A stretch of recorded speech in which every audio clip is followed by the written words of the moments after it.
오늘 말씀의 제목은 진짜를 알면 진짜로 따르게 됩니다. 본문은 마태복음 9장 1절에서 8절 말씀입니다.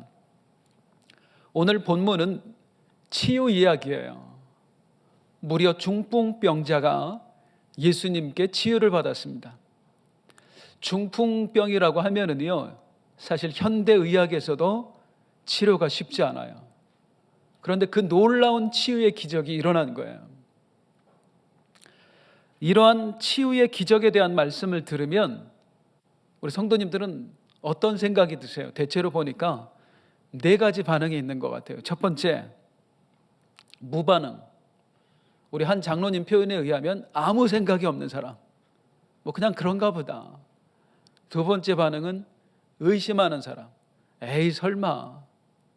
세 번째, 네 번째가 중요한데 세 번째는 나도 치유받고 싶다. 나에게도 이런 기적이 일어났으면 좋겠다. 그리고 네 번째는 오히려 반대.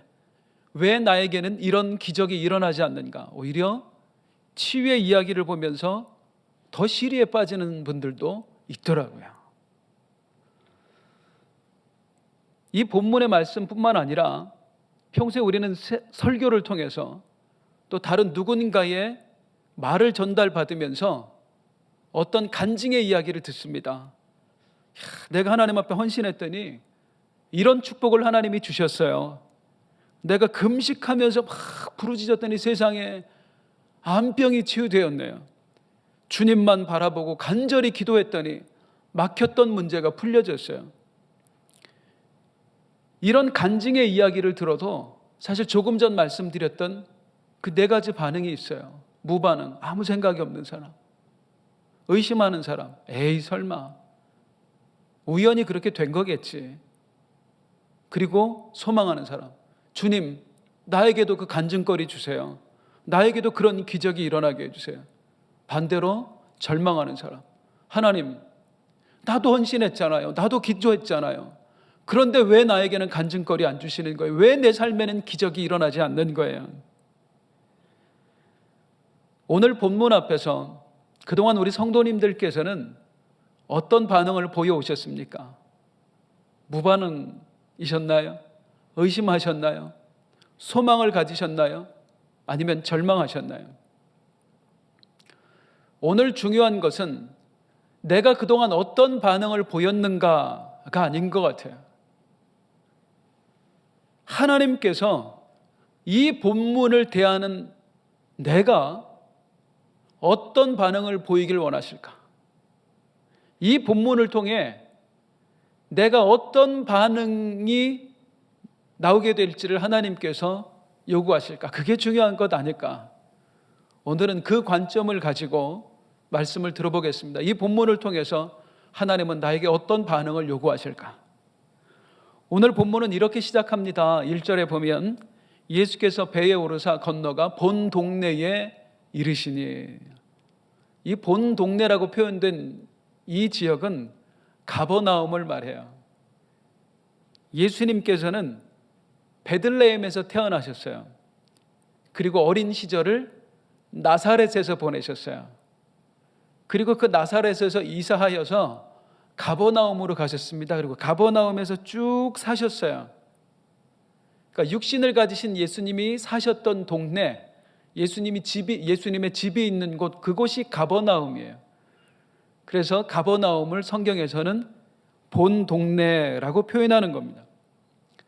예수님께서 이 땅에 오셔서 사역을 정말 많이 하셨는데 그 사역 중에 거의 절반 정도가 이 가버나움 지역에서 이루어졌습니다. 그래서 성경에서, 특히 신약 성경에서 가버나움은 특별한 의미를 갖습니다. 자, 예수님께서 다른 곳에 가서 잠시 사역을 하셨다가 본 동네, 그러니까 가버나움으로 돌아오셨어요. 이 이야기가 그 일대에 쫙 퍼지는 거예요. 그리고 수많은 사람들이 예수님께 나와왔습니다. 찾아왔어요. 왜 찾아왔어요? 뭘 바라고 왔죠? 치유받고 싶어서예요. 기적을 경험하고 싶어서예요. 얼마나 많은 병자들이, 또 귀신 들린 사람들이 예수님을 찾아왔는지 몰라요. 그 중에 오늘 본문의 중풍병자도 있었던 거예요. 사실 이 중풍병자가 치유받은 이야기는 굉장히 유명합니다. 아마 교회를 어느 정도 다니신 성도님들께서는 다 아실 만한 이야기예요. 그런데 마태복음을 보면 이 병행 구절인 마가복음이나 누가복음에 나오는 이야기가 똑같은 이야기인데 어떤 한 사건이 이 마태복음에서는 생략되어 있어요. 그게 뭐죠? 친구들의 이야기예요. 자, 이 중풍병자는요, 혼자서는 전혀 움직일 수 없는 사람이었습니다. 그래서 예수님께 나아올 때 친구들이 이 병자를 침상에 누인 채로 들것에 들어서 예수님께 데리고 왔어요. 그런데 사람들이 너무 많아서 예수님께 나아갈 수가 없는 거예요. 그래서 이 친구들이 어떻게 했지요? 대답하셨지요, 집에서. 맞습니다. 지붕을 뜯어내고 그 아래로 침상 그대로 이 환자를 예수님께 내려보냈어요. 그 이야기가 사실은 마태복음에 생략되어 있습니다. 친구들이 지붕을 뜯은 사건, 이 행동이 좋게 보면 사실 굉장히 적극적이고 능동적으로 보이지만 다른 관점에서 보면 굉장히 무례한 행동이잖아요. 아니 무슨 남의 집 지붕을 지들 마음대로 뜯어요. 그리고 또 남들이 와서 지붕을 뜯는 동안 주인은 왜 가만히 있나? 사람들은 그걸 모르고 있었나? 이 상황을 이해할 수 있는, 사실 우리네 환경에서는 전혀 이해가 안 돼. 우린 지붕 뜯으려면 하루 온종일 뜯어야 되거든요. 며칠을. 이게 어떻게 된 일인가를 이해하기 위한 힌트가 있습니다. 그게 바로 가버나움이라는 거예요. 이곳이 예수님의 본 동네 가버나움이다라는 게 힌트가 돼요. 당시 이스라엘, 우리나라도 보면 지금이야 그렇지 않습니다만은 각 지역마다 집을 짓는 방식들이 조금씩 다르잖아요. 당시 이스라엘은 더했어요. 그 중에 이 가버나움에는 특별히 가버나움 지역만의 건축 양식이 따로 있었습니다. 그게 뭐냐면 지붕을 착탈식으로 만들었다는 거예요. 필요에 따라서 지붕을 걷어낼 수도 있고 쉽게, 그리고 다시 덮을 수도 있고. 이걸 어떻게 설명을 드릴까 하다가 제가 이걸 좀 생각했는데, 좀 걱정은 상처받으실 분들이 있을까 봐 잘 이해하고 들어주시기 바랍니다. 제가 지금 머리가 있는데요, 이 머리는 고정식입니다. 절대 이렇게 아무리 들어도 빠지질 않아요. 그런데 가끔 우리 성도님들 중에 착탈식 머리를 하고 계신 분들이 있어요. 우리 빛나는 성도님들, 가발을 쓰셔서 그 가발이 주무실 때는 벗었다가 아침에 일어나서 씻고 나서는 다시 덮었다가, 가버나움 지역의 지붕이 그런 식으로 되어 있다 이겁니다. 절대 비하하는 게 아닙니다. 이해를 돕기 위해서 한 거니만큼 양해해 주시기를 부탁을 드립니다. 어쨌든 그래서 지붕을 뜯은 게 큰 문제가 되지 않은 거예요. 이해가 좀 되시지요? 아무튼 이러한 그 친구들의 행동에 우리 예수님께서 감동을 하셔요. 그리고 예수님이 하시는 말씀이 마태복음 9장 2절에 보니까 침상에 누운 중풍병자를 세 사람들이 데리고 오거늘 예수께서 그들의 믿음을 보시고 중풍병자에게 이르시되 작은 자야 안심하라 내 죄사함을 받았느니라 하고 말씀해 주세요. 그런데 여기 성도님들 잘 주목해서 한번 봐주셨으면 좋겠어요. 병자가 왔어요. 치유받고 싶어서 왔어요. 그러면 어쩌면 나와야 될 말이 네 병이 치유받았느니라 해야 될 것 같은데 예수님은 전혀 엉뚱한 말씀을 하세요. 내 죄사함을 받았느니라. 이 말이 문제가 됩니다. 병자들만 그 주변에 있었던 게 아니라 사실은 서기관들, 종교 지도자들이 함께 있었거든요. 이 예수가 혹시 이상한 사람이 아닐까? 뭐 사이비 교주 그런 사람은 아닐까? 옆에서 지켜보고 있는 중에 내 죄사함을 받았느니라 예수님이 이 말씀을 하시자 저들이 분노를 해요. 신성모독이로다. 아니 하나님 외에 사람의 죄를 사할 수 있는 분이 누가 있단 말인가? 자기가 누구간데 이 병자의 죄를 사할 수 있는가? 자기가 하나님이란 말인가? 신성모독이로다. 이 속마음을 예수님께서 들여다보셨어요. 그리고 예수님께서 그 생각을 가진 사람들에게 하셨던 말씀, 그게 오늘 본문 4절 5절에 나오는데, 너희가 어찌하여 마음에 악한 생각을 하느냐? 내 죄사함을 받았느니라 하는 말과 일어나 걸어가라 하는 말 중에 어느 것이 쉽겠느냐? 예수님이 이런 말씀을 하셔요. 예수님은 가끔 보면 말씀을 조금 어렵게 하시는 경향이 있어요. 이 말씀의 의미를 제가 조금 설명을 드리겠습니다. 먼저, 너희가 어찌하여 마음에 악한 생각을 하느냐? 왜 예수님은 악한 생각, 저들이 가진 생각을 악한 생각이라고 표현하셨을까요? 단순히 신성모독이라고 했기 때문에 꼭 그래서만은 아닌 것 같습니다. 예수님께서 저들의 생각이 악하다 하신 힌트가 예수님의 말 속에 있어요. 어느 것이 쉽겠느냐? 그 말씀을 하시죠. 어느 것이 쉽겠느냐? 왜 이 말씀을 하셨는지를 조금 설명드리겠습니다. 여기 있는 서기관들 뿐만 아니라 당시 이스라엘에서 살아가던 모든 사람들이 동일하게 생각했던 한 가지가 있어요. 그게 뭐냐면 모든 병은 죄로부터 온다였습니다. 모든 병은 죄 때문에 왔다. 그래서 그 당시 사람들은 병은 곧 죄다 이렇게 생각했습니다. 그러니까 병 걸린 사람을 죄인이라고 생각했단 말이에요. 전형적인 율법적인 사고죠. 사랑하는 성도님들, 분명하게 말씀드립니다만 이것은 결코 바른 생각이 아닙니다. 한 시각장애인을 보고 제자들이 예수님께 물었어요. 선생님, 저 사람이 장애를 가지게 된 것은 누구의 죄 때문입니까? 라고 물어요. 자기 죄 때문입니까? 부모의 죄 때문입니까? 병은 곧 죄 때문이다 라는 그 사고에서 나온 물음이었어요. 그때 예수님이 하신 대답이 뭐지요? 단언하시잖아요. 저 사람이 저렇게 된 것은 누구의 죄 때문도 아니다. 사랑하는 성도님들, 우리가 누군가의 질병 앞에서, 누군가의 아픔 앞에서 절대로 인간적으로 함부로 판단하지 않기를 주님의 이름으로 축원드립니다.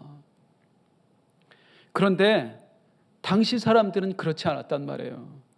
그 사고에 젖어 있었어요. 병자는 전부 다 죄인이다. 그렇게 생각하다 보니까 큰 병을 가진 사람일수록 큰 죄인이다, 이렇게 생각했어요. 중풍병은 큰 병이잖아요, 당시에. 그러니까 이 중풍병자 또한 사람들은 어떻게 생각했습니까? 큰 죄인이다, 그렇게 생각을 했던 거예요. 어쨌든 큰 병을 가진 사람이 예수님께 나와왔으니 옆에 있던 서기관들은 생각했습니다. 이런 병도, 이런 큰 병도 고칠 수 있을까? 과연 이 예수라는 사람이. 그때 예수님이 하신 말씀, 네 죄사함을 받았느니라. 그때 서기관들이 의심하는 거예요. 그리고 조롱하는 거예요. 그럼 그렇지, 지가 뭔데 이렇게 큰 병을 고칠 수가 있어? 병 고칠 자신이 없으니까 우리의 생각을 이용해 먹는구만. 죄사함을 받았느니라, 네 병이 고쳐졌느니라 하면 들통나니까 죄사함을 받았느니라 이런 말로 둘러서 얘기하는구나. 에라이 사기꾼 같으니라고. 이 생각을 주님께서 아셨던 거예요. 그래서 저들이 악한 생각을 했다고 주님이 보신 것입니다. 그래서 주님이 그 다음에 하신 말씀을 보면 5절에 너희가 어찌하여 악한 생각을 하느냐 하시고, 내 죄사함을 받았느니라 하는 말과 일어나 걸어가라 하는 말 중에 어느 것이 쉽겠느냐. 이제 이어 설명드리면, 야 이 사람들아, 내가 병 고칠 능력이 없어서, 자신이 없어서 지금 네 죄사함을 받았느니라 한 것 같으냐? 병 고치기 어려울 것 같으니까 내가 쉽게 지금 말로 때우는 것 같으냐? 병 고치는 것보다 그저 말로 죄사함 받았느니라 하는 게 쉬워서 내가 그렇게 한 게 아니다. 내가 저 사람에게 네 죄사함을 받았느니라고 말한 이유는 6절이에요. 인자가, 나 예수가 세상에서 죄를 사하는 권능이 있는 줄을 너희로 알게 하려 하노라. 나 예수에게 죄사함의 권능이 있는 줄 알게 하려고 내가 지금 일부러 네 병이 고쳐졌느니라가 아닌 네가 죄사함을 받았느니라 이 말을 한 것이다. 이제 이 말씀에 대해서 이제 다음 주제로 넘어갑니다. 왜 예수님은 사람들에게 예수님 당신에게 죄사함의 권능이 있다는 것을 알리고 싶으셨을까? 그게 서두에 드렸던 질문. 하나님은 오늘 본문을 통하여서 우리가 어떤 반응을 보이기를 원하실까와 직접적으로 연결됩니다. 왜 예수님은 죄사함의 권능이 있음을 지금 이 병자를 통해서 알리고 싶으셨을까? 사실 지금까지 이 중풍병자를 고치시기 전에도 예수님께서는 수많은 병자들을 치유해 주셨어요. 정말 많은 사람, 문둥병자, 또 중풍병자도 물론 있었고요. 그리고 귀신 들린 사람들도 예수님께서 고쳐주셨고요. 하지만 그동안 그 누구에게도 죄사함의 이야기를 하지 않으셨어요.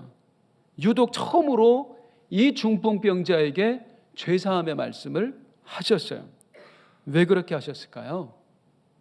크게 두 가지 이유가 있는데 첫 번째 이유입니다. 예수님이 죄사함을 말씀하신 이유. 첫 번째는 이 중풍병자의 경우에는 정말로 그 질병의 원인이 죄와 연결되어 있기 때문입니다. 이 사람에게 있어서만큼은 죄의 문제가 직접적인 병의 원인이었기 때문이에요. 예수님께서 이 중풍병자에게 하신 말씀을 다시 한번 들어볼까요? 9장 2절에 보면 중풍병자에게 이르시되 작은 자야 안심하라 내 죄사함을 받았느니라. 안심해라 죄사함을 받았다. 무슨 의미예요? 이 병자는요 스스로 알고 있었다는 거예요. 뭐를? 내가 중풍병에 걸린 건 내가 하나님 앞에 죄를 범했기 때문이야. 어떤 죄인지는 몰라요. 아마 스스로도 알 정도로 큰 죄였던 것 같아요. 명백하게 내가 저질렀던 죄가 지금 내가 당하고 있는 고난, 이 질병의 원인이 됨을 이 중풍병자는 스스로 알고 있었습니다.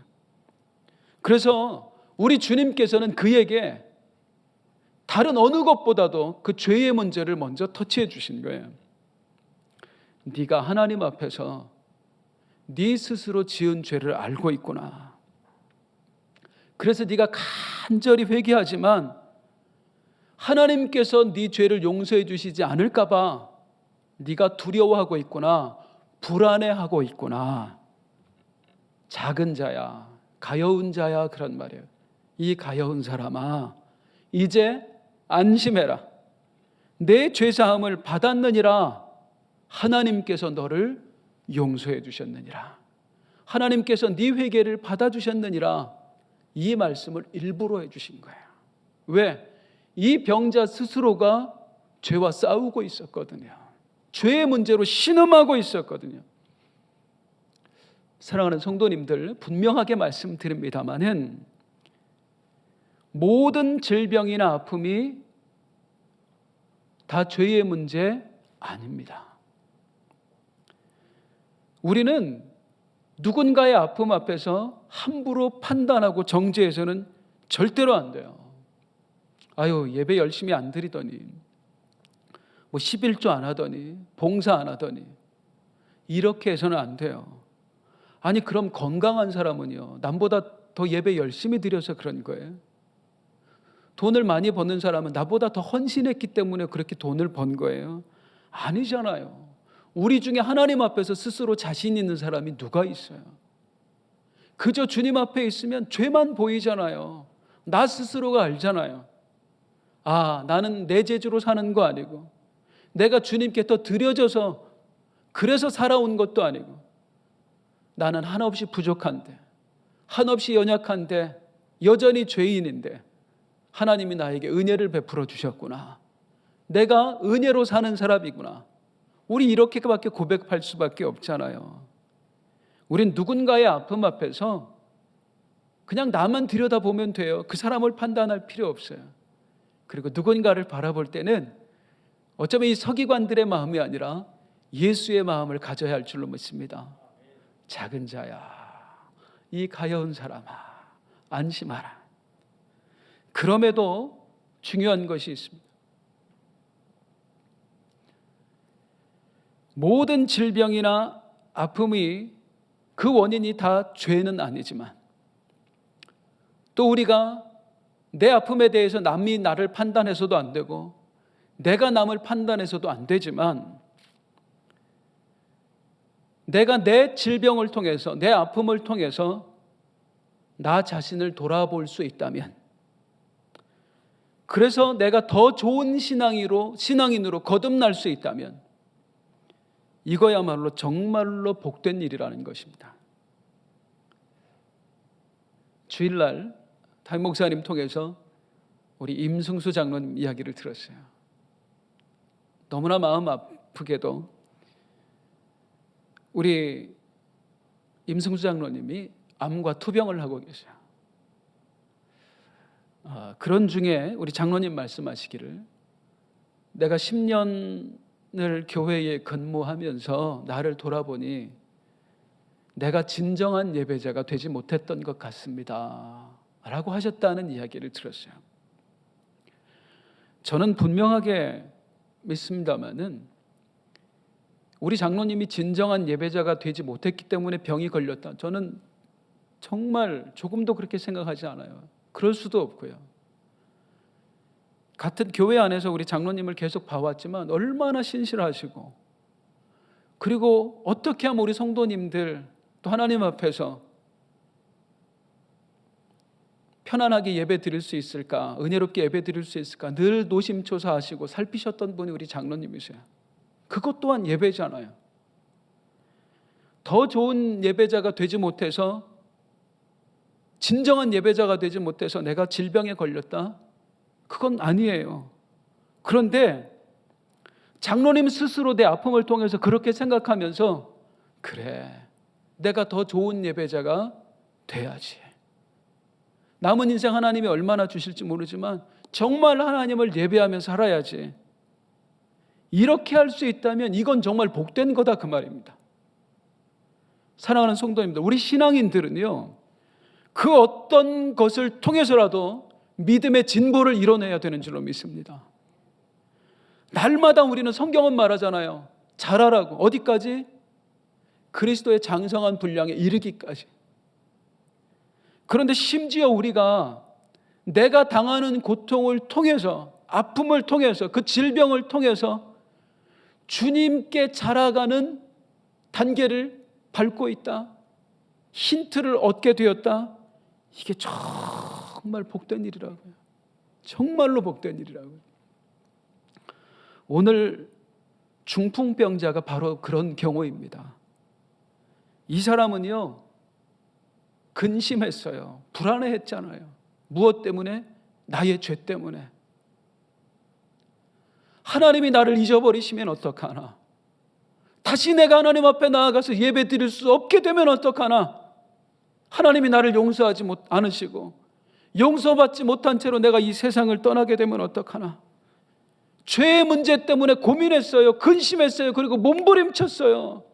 주여, 나는 연약합니다. 나는 오늘을 힘겨워합니다.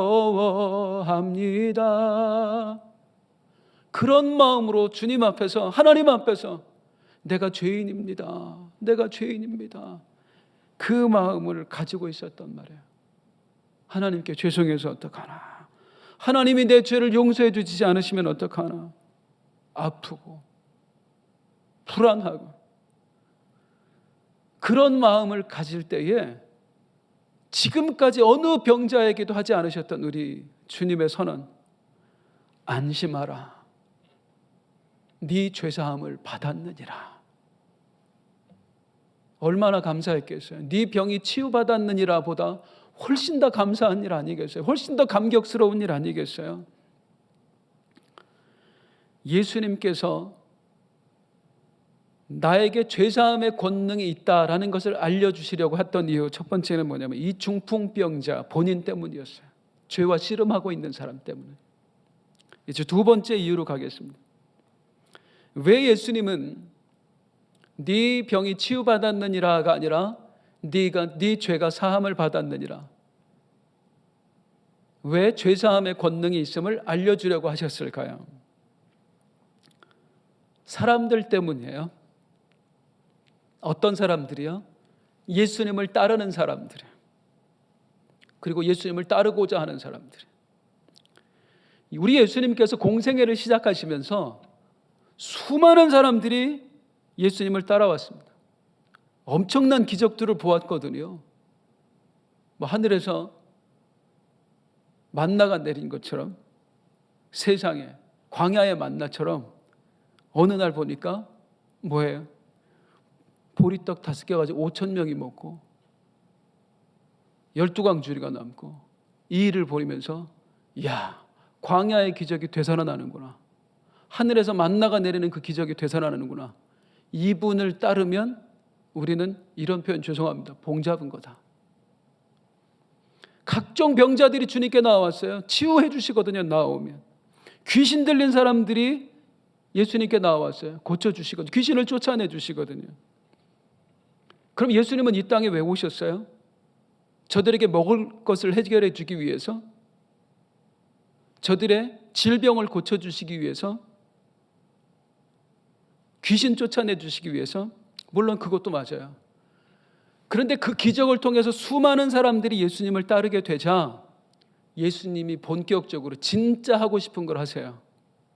저들을 데리고 산으로 가셔서 산 위에서 저들을 향해 드디어 병 고쳐주세요 온 사람들, 귀신 쫓아주세요 온 사람들, 다시 한번 우리에게 그 만나의 기적을 보게 해주세요 라고 온 사람들에게 진짜 예수님이 하고 싶은 걸 하세요. 그게 바로 말씀 선포, 천국 복음을 전파하시는 겁니다. 그게 마태복음 5장에서 7장에서 나오는 산상수훈이에요. 수많은 기적들을 보고 수많은 기적을 바라고 앉아있는 사람들에게 예수님은 진짜 저들에게 필요한 것을 말씀으로 주시니 심령이 가난한 자는 복이 있나니 천국이 그들의 것이며. 어떤 사람들이 진짜 천국의 사람인가 알려주세요. 그 천국의 사람들은 어떤 삶을 살아야 하는가를 알려주세요. 너희는 세상의 빛과 소금이다. 세상의 것을 구하지 마라. 그건 이방인들이나 구하는 것이다. 네 필요를 하나님께 맡기고 너는 하늘의 것, 그의 나라와 의를 구하며 살아라. 너희 보물을 이 땅에 쌓는 자가 되지 말고 하늘에 쌓는 자가 되어라. 말씀해 주세요. 그러면서 물론 그 천국 백성으로의 삶은 결코 순탄하지 않을 것이다. 때로 억울하게 뺨을 맞을 수도 있고, 억울하게 옷을 뺏길 수도 있고, 억지로 네 행동이 억압받을 수도 있다. 사실 우리 모두는 천국 백성으로 살아야 하지만 그 천국 백성으로서의 삶은 그야말로 좁은 문의 삶이요 좁은 길의 삶이다. 하지만 비록 그렇게 살아가는 것이 힘들고 어려울지라도, 좁은 문 좁은 길의 삶일지라도 하늘의 백성은 그렇게 살아야 된다. 너희는 분명히 기억해라. 마태복음 7장 뭐라 그래요? 나더러 주여 주여 하는 자마다 다 구원받는 게 아니다. 마지막 때에 구원받지 못하는 사람도 있게 될 것이다. 그러니 내 말을 기억하여 이 천국 복음을 마음에 간직하여 모래 위에 집을 짓는 자가 되지 말고 반석 위에 집을 짓는 자가 되라. 이런 말씀을 쭉 해주세요. 누구에게? 병 고치러 온 사람에게, 귀신 쫓아내달라고 온 사람에게, 먹을 것 달라고 온 사람들에게. 예수님이 정말로 주고 싶으셨던 것은 영의 양식이었던 거예요. 천국 복음이었던 거예요. 자, 그럼 이 천국 복음을 들었던 사람들은 어떻게? 아, 그렇구나. 그렇게 살아야지. 이야, 맞아. 무엇보다도 하늘이 귀하지. 이랬을까요? 이 가르침 이후에 또다시 사람들이 예수님을 따르기 시작하는데요. 마태복음 8장 1절이에요. 예수께서 산에서 내려오시니 수많은 무리가 따르니라 하고 그 다음 구절이 어떻게 이어지는지 아세요? 또 병든 사람들, 또 귀신 들린 사람들, 또 문제 있는 사람들. 영혼의 문제를 가지고 주님을 찾아오는 사람은 없었어요. 천국의 문제를 가지고 주님께 찾아오는 사람은 거의 없었어요. 전부 다 여전히 같은 문제를, 천국 복음의 메시지를 듣고도 여전히 삶의 문제만 가지고 주님 앞에 나오는 거예요. 이것만 해결해 주세요. 이것만 해결해 주세요. 성도님들, 그게 잘못됐다는 거 아니에요. 그 문제 가지고도 주님 앞에 나와야 되지요. 반드시 그래야 되죠. 정말 문제는 뭐냐면, 그렇게 우리 주님께서, 예수님께서 천국 복음을 목 놓아 외쳤는데 아무도 그 복음에 관심이 없었다는 거예요. 내가 어떻게 하면 빛과 소금답게 살 수 있을까요? 어떻게 하면 내가 용서하며 살 수 있을까요? 어떻게 하면 이 땅에 소망을 두지 않고 하늘에 소망을 두며 살 수 있을까요? 그 문제를 가지고 주님 앞에 나온 사람은 없었다는 거예요. 여전히 주님을 따르는 이유는 말씀을 듣기 전이나 듣고 나서나 똑같아요. 병 고쳐주세요. 문제 해결해 주세요. 귀신 쫓아주세요. 그 와중에 사람들이 찾아오기는 하는데요. 사람들의 반응을 한번 보실까요? 8장 19절에 보면 한 서기관이 나와 예수께 아뢰되 선생님이 어디로 가듯인지 저는 주를 따르겠습니다. 그 속마음을 아시잖아요. 주님이 얘가 왜 따라야 되겠구나 하는 거 아시는지. 그래서 20절에 뭐라고 얘기하냐면 예수께서 이르시되 여우도 굴이 있고 공중에 새도 있고 거처가 있으되 인자는 나는 머리 둘 곳이 없다. 네가 원하는 거 나는 줄 수가 없어. 부귀영화. 그랬더니 그 다음에 어떻게 되지요? 이 사람은 바람과 함께 사라지다. 성경에 다시 등장하지 않아요. 내가 원하는 걸 주님이 안 주니까 그냥 떠나가는 거예요.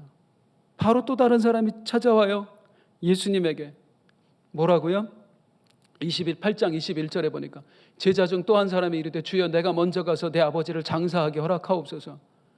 내가 아버지 장례 치르고 오면 안 될까요? 그랬더니 예수님이 이르시되 죽은 자들이 그들의 죽은 자를 장사하게 하고 너는 나를 따르라 하시니라. 이게 오해가 있으신데 예수님 참 모지시다 그런 얘기 아닙니다. 예수님은 아까도 보시잖아요. 그 중풍병자의 마음도 들여다보시고 서기관의 마음도 들여다보시고 조금 전에 왔던 사람의 마음도 들여다보시잖아요. 이 사람의 마음도 들여다보신 거예요. 이 사람을 우리가 잘 봐야 됩니다.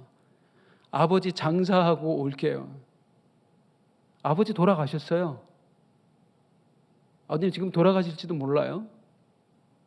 그 아버지가 위급한 상황에 아버지 곁에 안 있어요. 아버지한테 관심 없다 이 얘기예요. 그런데 돌아가시자마자 저 잠깐 장사 좀 하고 올게요. 왜 그럴까요? 상속받으려고 그런 겁니다. 상속받고 싶어서 가려고 했던 거예요. 진짜 아버지가 불쌍해서 그런 마음 없었다니까. 지금까지 아버지가 병중에 있었는데 상관없이 살았잖아요. 상속받고 싶어서. 그 숨겨진 마음을 아시고 주님이 상속은 그 재물은 형제들에게 양보하고 그냥 나를 따르라. 그 사람 역시 바람과 함께 사라지다. 다시 성경에 등장하지 않습니다. 예수님을 따르겠다고 하는 사람은 엄청나게 많아요. 그런데 정작 그 누구도 복음을 위해서 하나님 나라를 위해서 예수님을 따르겠다는 사람은 아무도 없었어요. 그런 사람들에게 예수님이 누구인지, 왜 이 땅에 오셨는지, 뭘 진짜로 하고 싶은지를 알려주시는 거예요. 행동을 통해서.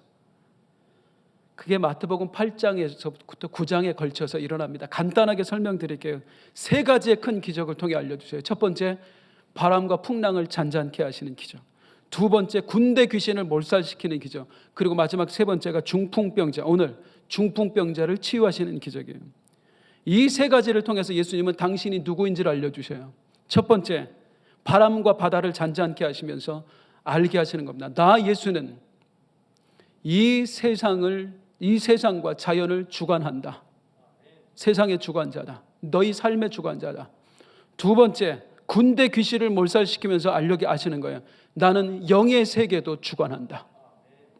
그리고 세 번째, 중풍병자 치유를 통해서 알게 하시는 거예요. 너희는 치유만 원하지만 나는 무엇도 주관하는가? 질병뿐만 아니라 나는 죄의 문제도 주관한다.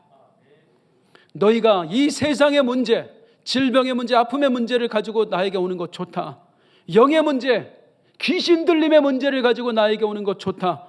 하지만 진정으로 나를 따르기를 원한다면 죄의 문제를 가지고 내 앞에 와라.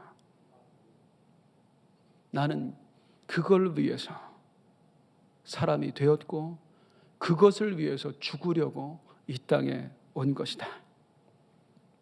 정말 그런가? 예수님의 그 다음 행보를 보면 이 메시지가 확실해집니다. 바로 이 중풍병자 사건 이후에 이어지는 말씀이 뭐예요? 세리 마태를 제자로 부르시는 거예요. 그때 사람들이 어떻게 죄인들과 함께 하느냐, 저런 죄인들을 제자로 부를 수 있느냐. 그때 주님이 마태복음 9장 13절에 뭐라고 말씀하세요? 나는 의인을 부르러 온 것이 아니요 죄인을 부르러 왔노라. 나는 죄인을 찾으러 왔다. 죄의 문제를 해결받기를 원하는 사람들을 부른다. 그런데 그 누구도 관심이 없구나. 사랑하는 성도님들, 우리 주님 이 땅에 오셔서 수많은 기적을 행하셨습니다. 각종 병자를 치유해 주셨습니다. 귀신 들린 사람들을 고쳐 주셨어요. 먹을 것 문제를 해결해 주셨어요. 심지어 죽은 사람도 살려내셨어요. 이 기적을 보고 얼마나 많은 사람들이 예수님을 따랐는지 몰라요. 그런데요, 그 기적 때문에 예수님을 따랐던 사람들, 삶의 문제 때문에 예수님을 믿었던 사람들 어떻게 됐지요? 나중에 우리 예수님 십자가에 못 박히실 때 다 도망갔습니다. 우리가 육신의 문제 때문에 신앙을 유지하고 있는 거라면 모르겠습니다. 우리는 더 큰 문제가 왔을 때 어쩌면 이 믿음을 유지할 수 없을지도 몰라요. 내가 가진 믿음이 참 믿음인가 아닌가 우리는 늘 헤아려야 돼요. 우리 주님이 이 땅에 오셔서 수많은 기적을 행하셨지만 정말로 우리 주님이 행하고 싶으셨던 기적은 어떤 기적이에요? 십자가의 기적이었어요. 모든 인류의 믿는 자의 죄 문제를 단번에 해결할 수 있는 그 놀라운 기적, 우리 주님 그것 때문에 오신 거예요. 그런데 아무도 그 문제 때문에 예수님께 나오지 않았고 누구도 그 문제에 관심을 기울이지 않았네요. 죄 문제 해결이 예수님의 진짜 사역이었는데요. 병 고치는 게 아니라, 귀신 들린 것 고쳐주는 게 아니라 죄 문제 해결해 주는 게 예수님의 진짜 사역이었는데 그걸 그 당시 사람들은 몰랐어요. 나중에 예수님 부활하시고 성령을 받고 나서야 알았죠. 사랑하는 성도님들, 오늘 말씀의 제목 기억나십니까? 진짜를 알아야 진짜로 따르게 됩니다. 죄 문제로 고민하는 사람, 죄 때문에 신음하는 사람, 죄 문제를 해결하고 싶어서 발버둥 치는 사람, 그런 사람들이 진짜 예수 만납니다. 그런 사람들이 진짜 믿음의 사람으로 살 수 있습니다. 진짜를 알았던 한 신앙인이 있어요. 스터드 선교사라고, 영국 선교사입니다. 캠브리지 대학의 장학생이었어요. 이 영국에서 굉장히 유명한 스포츠 있거든요. 인기 많은 이 크리켓 챔피언이었어요. 그냥 얼마든지 세상에서 잘 살 수 있는 게 보장되어 있는 사람. 무디 목사님의 집회에 갔다가 결단을 해요. 내가 평생 복음을 전하는 사람으로 살리라. 그리고 중국 선교사로 갑니다. 10년 동안 중국에 있다가 온몸에 병이 들어요. 그래서 다시 영국으로 돌아올 수밖에 없었어요. 돌아와서도 조금만 움직일 수 있으면 미국 가는 거예요. 영국에서 미국으로 배 타고 가서 복음 전하고, 또 조금 좋아지면 갔다가 나빠지면 다시 들어왔다가, 그렇게 살다가 어느 정도 몸이 회복되니까 이번엔 인도로 가요. 인도에 가서 복음 전하고 싶다. 열심히 인도에 가서 복음 전하다가 병이 들어서 다시 영국에 왔어요. 영국에 와서도 또 복음 전하다가 어느 정도 회복되니까 다시 아프리카로 가는 거예요. 이스터들을 보고 주변 사람 중에 하나가 이렇게 질문했어요. 도대체 왜 그렇게까지 합니까? 왜 그렇게까지? 그때 스터드 선교사가 했던 대답이 있어요. 예수 그리스도가 하나님의 아들이시라는 게 진짜이며, 그분이 내 죄의 문제를 해결하기 위하여 행하신 일이, 십자가 사건이 진짜라면 나의 모든 것을 그분께 드려도 나는 아깝지 않습니다. 진짜를 알면 진짜로 따르게 됩니다. 우리가 가지고 있는 삶의 문제 맞습니다. 결코 값없지 않습니다. 질병 힘들지요. 저도 아파봤지만 정말 힘들어요. 자녀의 문제, 생업의 문제, 하루하루가 살얼음판 같지요. 그럼에도 우리가 지니고 있는 그 어떤 문제도 영혼의 문제만큼 중하지 않아요. 아니, 비교가 되지 않아요. 이 땅의 모든 문제는 이 땅에서 끝나요. 그런데 영혼의 문제는 영원한 문제예요. 사랑하는 성도님들, 진짜 문제에 매달리시기 바랍니다. 그리고 진짜 문제를 해결받으시길 바랍니다. 그리고 진짜 예수를 따르는 진짜 그리스도인 되시기를 주님의 이름으로 축원드립니다. 우리 함께 찬송할게요.